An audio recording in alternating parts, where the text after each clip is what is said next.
Thank you for listening to episode number 7 of Dogs in Our World.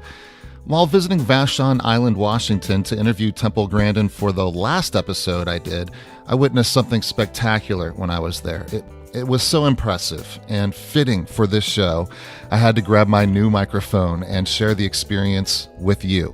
So in this episode, I'm going to take you to a competition and festival called the Vashon Sheepdog Classic. This annual event is a breathtaking display of the dog-human connection.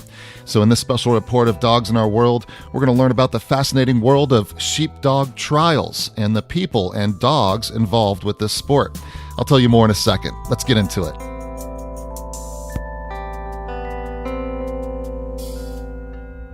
You are listening to Dogs in Our World, a show that explores the history, science, and importance of the domestic dog. Here's your host, Adam Winston. I was recently on this sort of working vacation and trying to record that Temple Grandin interview you last heard. I knew there was this sheepdog herding competition happening on the island that same weekend, and I had tickets. I also didn't know what to expect, but of course I had to check it out. And what I soon saw after arriving to the Vashon Sheepdog Classic was something, it was just so spectacular. I can't even explain it well enough myself. So on the last day of the 4-day festival, I loaded up my recording gear and went behind the scenes of my first sheepdog competition. Not only was watching the handlers and the dogs work together a beautiful thing, but the venue itself was breathtaking. The competition takes place on these rolling, beautiful farm fields with the most colorful trees and sky as a backdrop. And the people, they were so cool. My name is Maggie Mcclure, and I'm the executive director of the Vashon Sheepdog Classic. I kind of ambushed Maggie with my microphone as she was tending to the sheep among many other responsibilities. Can I start over? She was, however, kind enough to agree to an interview in the middle of her bustling festival. Well, as you can see, it's one of the most magical fields around. It's just a spectacular backdrop for what we do. Spectators, they can have an opportunity to almost be within the course. Just the natural amphitheater feeling of the spectator area allows them to actually be right above the work and see what's going on. And down on the field, the competitor and their dog are a significant distance from one another. It's actually better if Ian explains. He worked from sun up to sundown, not only competing, but working the field. Essentially, if this competition was a music festival, Ian and his dog are kind of like the all-in-one stage manager and musician. My name is Ian Caldecott. I'm one of the handlers. I'm also in charge of the set-out crew. We're the people that put the sheep out on the field for everybody's run. Well done, Ian and Goose. Ian can better explain exactly what the competition entails. The whole course involves sending the dogs down about 400 yards to gather a bunch of 5 sheep, bring them down the field through a set of gates, down to where you're standing, around a post, out about 150 yards through a set of gates, across the field through a third set of gates, back to a circle that's marked with little sandbags, where you got to split the sheep into 2 groups, then put them back together again and put them in a pen. How did you end up here? I've been coming for years to this event. It's one of the more challenging courses that we see, and for a lot of us, that's what it's about, is finding new challenges for the dogs.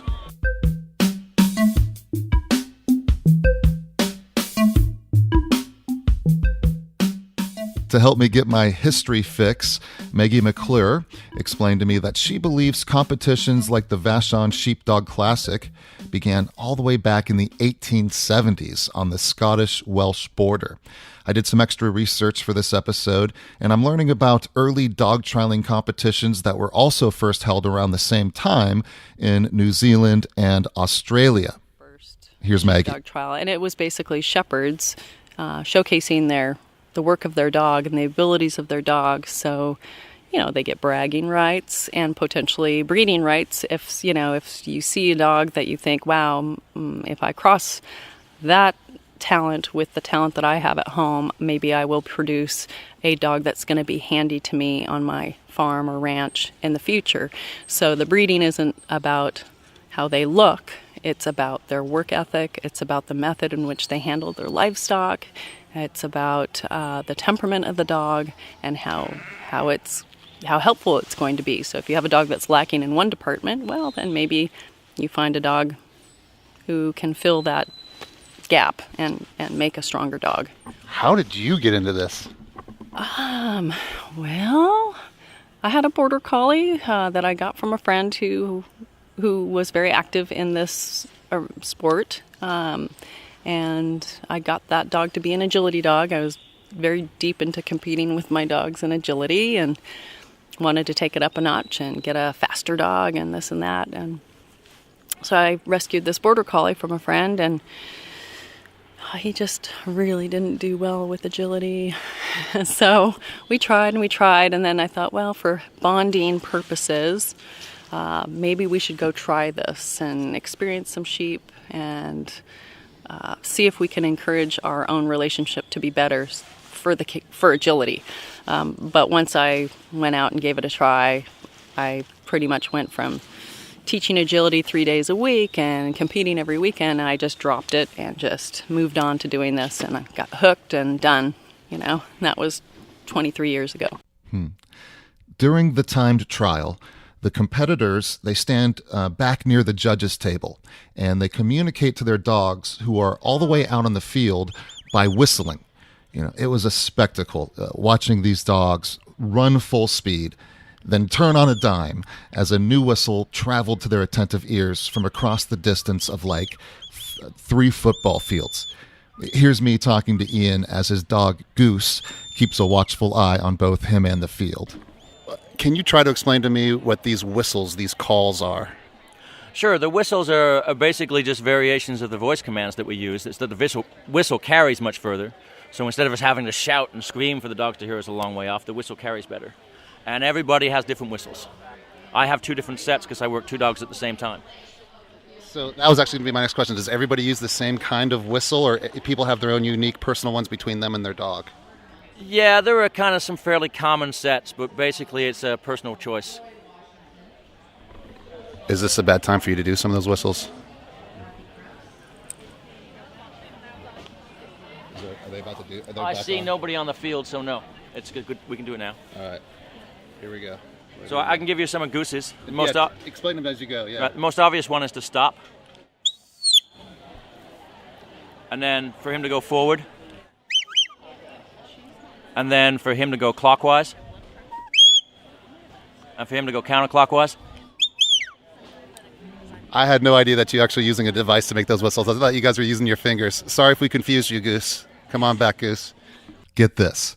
Goose has his own following. Ian told me that folks came out just to see Goose compete. I'm not kidding. You can follow Goose's career on Ian's website, which is wolston.com. That's WOLSTON.com. As always, we'll add a research link to this episode page at dogsinOurWorld.com. Okay, moving on. I was so impressed with the obedience and control that these dogs demonstrated when out on the field herding sheep. The handlers made it look so easy, but as a dog trainer, I can't imagine the amount of time and effort it takes to get to this level. How do you train a dog to do this? They're yards and yards away. Oh, I know. Well, you start close where you can have an impact on the dog and have a conversation with the dog. I was a clicker trainer for 25 years, so I have a background in how to utilize marker-based training, and in a way we do a bit of that, but we don't use a sound marker like a clicker. We're not using treats. The dogs are motivated to do this, so the motivational factor is not play, praise, touch, it's work. So the work is the piece that matters the most. So we don't necessarily do anything that I'd call positive reinforcement. We use a lot of what is referred to as negative punishment, which would be, if you're not right, we're going to take the sheep away. So maybe that means the dog has to lie down. If he's not acting right, if we lie the dog down, the sheep will move away. So he loses his access to that which he wants, which is the sheep. So we work on shaping and getting their mind correct in terms of how they use their body around the sheep. All that happens at hand, and then we slowly grow To 400, 500, 600 yards. But it all starts at 20 feet away. Ooh, that last soundbite. That reminds me of episode number 5 with Julie Forbes when we talked about the importance of incentive when working with dogs. Remember? All right. Coming up in part 2, I'll introduce you to 2 other competitors who I met at the annual Vashon Sheepdog Classic. Our guests will also talk about the unique bond that they have with their dogs and what it's like competing together. There's some really cool people that I really want you to meet, so don't go anywhere. I'll be right back. Support Dogs in Our World by making a donation. This fun and informative show is free to the public, but it's not free to produce. Every dollar donated goes directly towards production expenses. Help Adam improve the lives of dogs and people through more episodes just like this one. Donate today at dogsinourworld.com.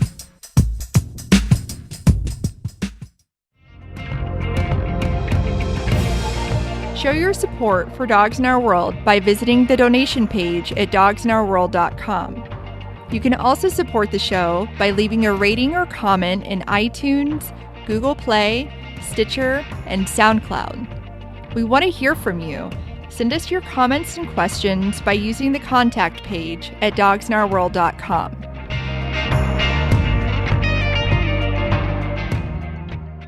What is your first and last name? What is it you do? Where are you from? Who are you?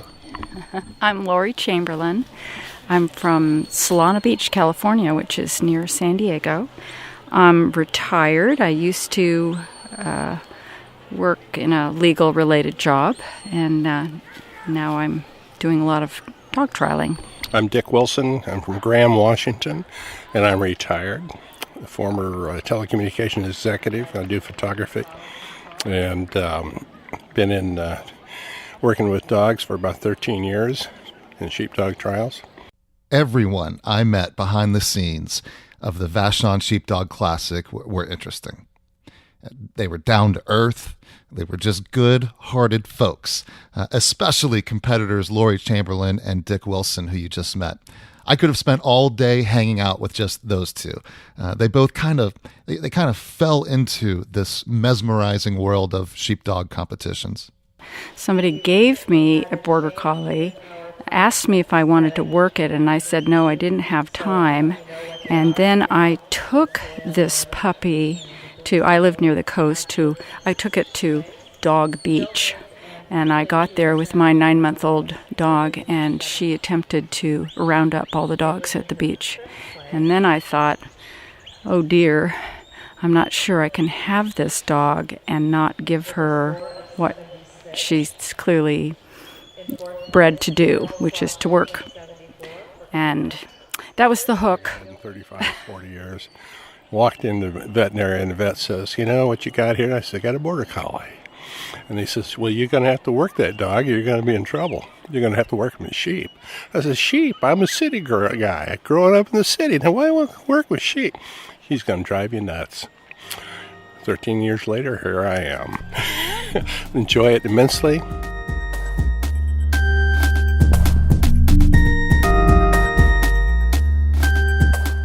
Before I forget, I posted photos of the people and dogs I met in the gallery page at dogsinourworld.com. So check them out and let me know what you think.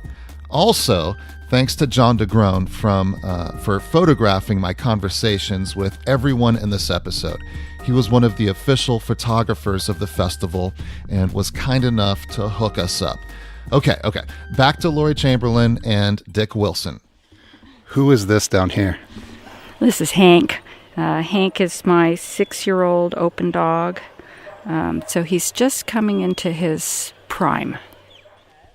Could you tell me about your dog here? Mm-hmm. Beth Ann is a 6-year-old border collie. I've had her 2.5 years. I got her from a friend of mine that unfortunately passed away, so I picked her up from the family. And we're total partners. Just look at the pictures I posted, and you will clearly see the special connection these people have with their dogs. They were really some of the strongest, most powerful connections I have ever seen between someone and their pet. Could you try to describe to me, because this show looks a lot at the relationship between dogs and humans, do you and Hank have a special relationship? And if so, how could you describe it to me? Good question. I think we have a very special relationship. He knows when we're going to go out to work sheep. He can tell by which shoes I'm putting on. He now thinks of himself as the number one dog in our house, so he thinks that he can get on the bed and the other dogs can't. So he's feeling that special bond, and he's 6, so I've been working him for a while, and so that has deepened the communication lines between us. So I think we communicate pretty well, and it's, like I said at the beginning, it's really special. What can this relationship, and what could this sport, the relationship between the handler and the dog, what can that teach us about the connection between dogs and humans? That's a very good question. From my point of view, I have been very blessed. I had a dog that was my service dog initially, and that was a Border Collie. First dog I got in 40 years, actually. And he was unique. He watched over me a lot. And out of that relationship, I got another dog, and then we started doing more working together. And Border Collies are so smart. They're the smartest dog on the face of the earth. Their intelligence is unbelievable. They know how you feel. And it is truly unbelievable. It doesn't go past 7:30 in the morning and she has awakened me up. So she's that type. When we travel together, she's right there and she knows what time to get up. She anticipates things, and it's just unbelievable. Now, unlike Dick Wilson, Ian Caldecott and his dog Goose, they work full-time on a farm. Even though Goose is essentially an employee or farmhand, he and Ian still share their own special bond, both on and off the field. Do you feel you have a connection with your dog, like a strong sort of bond that you hear people talk about? Oh, absolutely. The more time you spend with a dog, you build a very deep relationship and almost a psychic relationship. I can look at him and know what he's going to do next, and he can look at me and know what I'm going to do next without us having to say anything.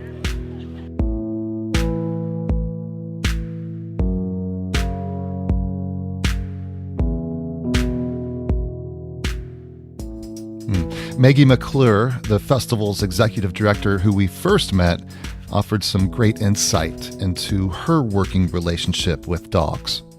Is there anything that you personally get out of your relationship with dogs that humans can't provide you or don't provide you, or are they just not that, is it not that special of a bond?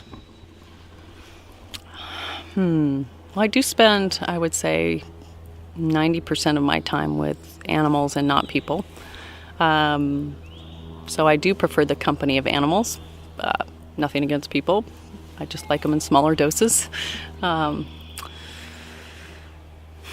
don't know. That's kind of a tough question. What do you think this work that we're seeing out here, this herding of sheep and using dogs, what does that say to you about the relationship between just humans and animals? What can these dogs do for us as humans? Well, when you're in the process of training and working with the dog, you do develop a true working partnership where, like I said, 50% of the time they might be taking control of a situation, but then another part of the time you need to take control of the situation. So if you truly have a working partnership with the dog, your relationship is going to blossom in different ways. They're going to have to deal with frustration on your part, then you get to share things that are really exciting, like these folks who are out here competing today. You have to have enough trust in your dog, and your dog has to have enough trust in you that they're going to go out there and lie down when you ask them to, and they're 450 yards away. And you're saying, hey, lie down there. Hey, go left, go right. And they're open to the suggestion of doing that. Sometimes they'll override your choices. Many times they're correct. Most of the times they're correct to override our choices. But that's part of a partnership, is learning the ebb and flow of of that work that needs to be done. They should know those sheep need to come straight down to you. So you want to build the skills. You want them to have their toolbox full with as many skills as possible so they can operate with as much autonomy correctly on their own, because they're so far away. They're reading situations that we cannot see with our eyes. It really was something to watch. Coming up in the final part of this episode, all of our new friends from the Vashon Sheepdog Classic will share some personal advice. Also, be sure to join the audience over at dogsinourworld.com. I can see that we have listeners all across the United States and in many other countries. But I need to hear from you. It's kind of weird sitting here all by myself talking into this microphone. So could you say hello and let me know how I'm doing in the comment section of this episode? You can also say hi and leave me a note on our many social media pages. We're on just about all of them. Most importantly, leaving a comment in iTunes or wherever you subscribe to podcasts. It lets me know people are listening, and it also boosts the show in the search rankings. So hit me up, even if it's just to say hi. We'll be right back with more Dogs in Our World. Be sure to connect with us on Instagram, Facebook, Twitter, and Pinterest. You can also message us directly via the contact page at dogsinOurWorld.com. Don't forget to subscribe to the podcast on iTunes, Google Play, Stitcher, or SoundCloud.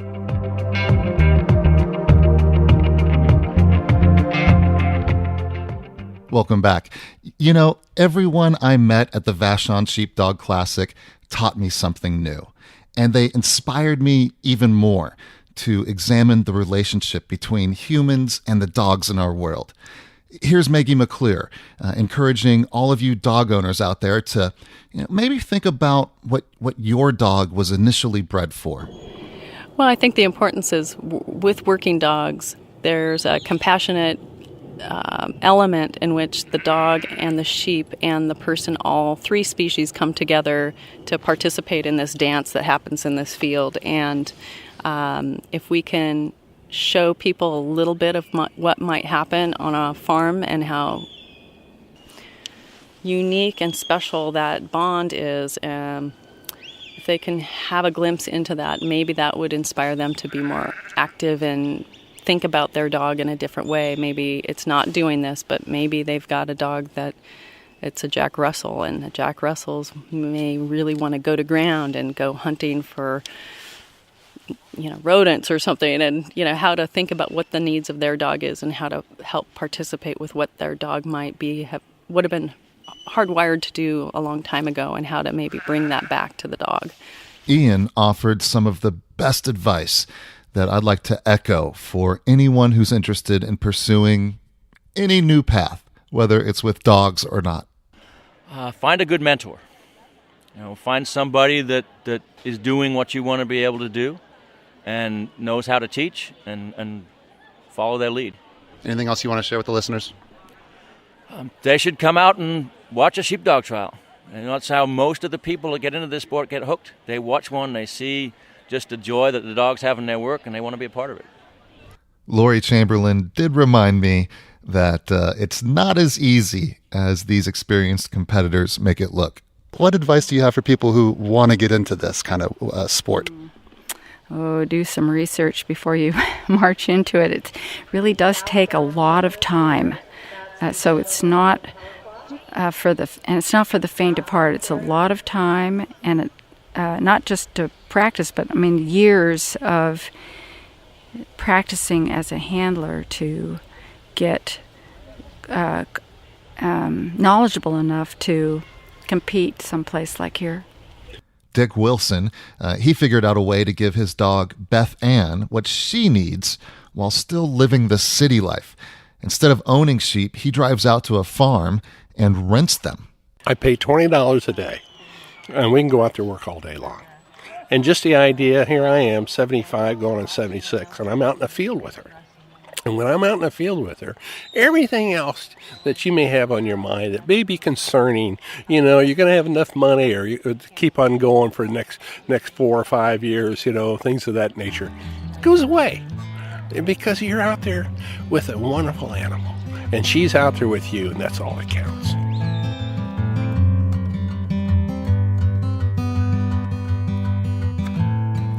See, I told you these guys were cool. There were so many parts of that experience from that weekend that I found just so exhilarating and fascinating. These dogs were not only having a complete blast and working hard, but their very presence on the island brought together a community. Not just the people of Vashon Island, but spectators came from all over the country to both compete and watch these dogs do what they were designed to do. But maybe it's just going to inspire someone, and maybe it's okay just to sit on a blanket with your friends and just think how in a beautiful place and chat and say, wow, did you see those dogs do that? Or when a team is on the field who are very connected and are having an incredible moment and it's all coming together, the crowd stops talking. I mean, it gets very quiet, and everybody can feel there's something fascinating happening and special happening in that moment. So, what a great thing to share. Watching those dogs and humans compete and cooperate with each other really was great, and I am glad that I got to share it with you. I'd like to thank all of the hard-working staff and volunteers who were behind the Vashon Sheepdog Classic. My biggest takeaway from that experience was a desire to, in a way, be like the dogs I saw. Those dogs out on that field were clearly having fun while working so intensely. How can I be more like that? How can I both enjoy work to its fullest, and the harder I work, the more fun I have? Well, I'll tell you, I've had some really cool jobs in my life, but I have yet to get burned out by being around dogs. Don't forget, pictures from my trip can be found in the gallery section of dogsinOurWorld.com. Learn more about the Vashon Sheepdog Classic at VashonSheepdogClassic.com. Let me know how I did over at dogsinOurWorld.com or by leaving a review in iTunes. Thank you so much for listening, and I'll talk to you soon.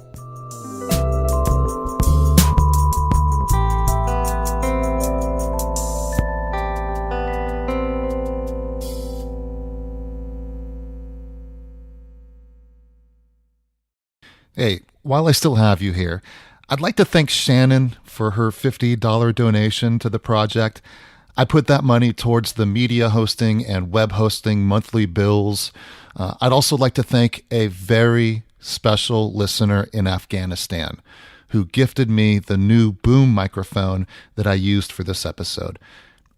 I work over 40 hours a week with dogs, but it's not a lucrative career by any means. In this project, it's my outlet, and it fulfills my desire to serve the public. That means I just can't stop working on this show, even though the costs are never ending. I promise you that your donation will go towards production expenses. If you can afford just $5, I'll happily take it, and I'll tell you exactly how I used it. For now, I'm focusing on production quality and content, the content that I can produce with the resources that I can afford. Then maybe I'll focus more on figuring out how to monetize this thing. For now, please, if you could, visit the donation page at dogsinOurWorld.com. If you have a business or project that you would like me to promote, just let me know along with the donation. And again, thank you to all of you who already made a donation, no matter how big. It really, really means a lot. If you can't afford a donation, trust me, I understand. There are plenty of easy ways that you can still directly support the show. Leave a rating and comment in iTunes so listeners can better find us when using the search box. You can simply tell a friend you think might be interested in this show, and also make sure that they know how to download or subscribe to podcasts. Tell me over at dogsinOurWorld.com or on one of our social media pages how you recruited a new listener. All right? I'd really appreciate it. And thanks again for your support. You guys are the best, and I'll talk to you soon.